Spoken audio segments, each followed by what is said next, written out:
Maataloustyökaluista juuri äkeet ovat käyneet läpi viime vuosina historiansa suurimmat muutokset.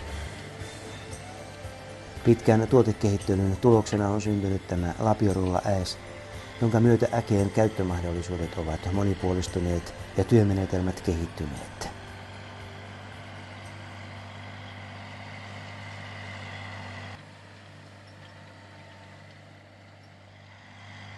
Monilla tiloilla lapiorulla äes on tämän päivän muokkauksen yleiskone, jota käytetään monenlaisiin muokkaustöihin.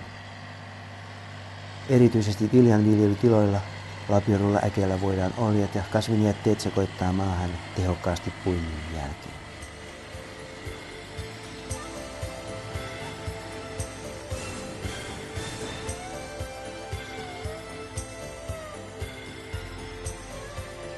Vähennetyn maanmuokkauksen menetelmässä lapiorulla äes soveltuu hyvin kylvöalustan muokkaamiseen.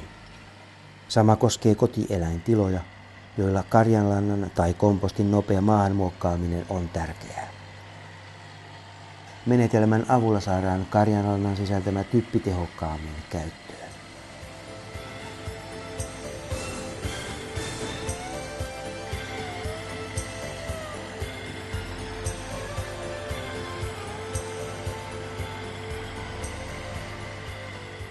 Lapiorulla äkeen monipuolisuus ja tehokas muokkaustapa on tehnyt uudelleen siitä hyvin mielenkiintoisen.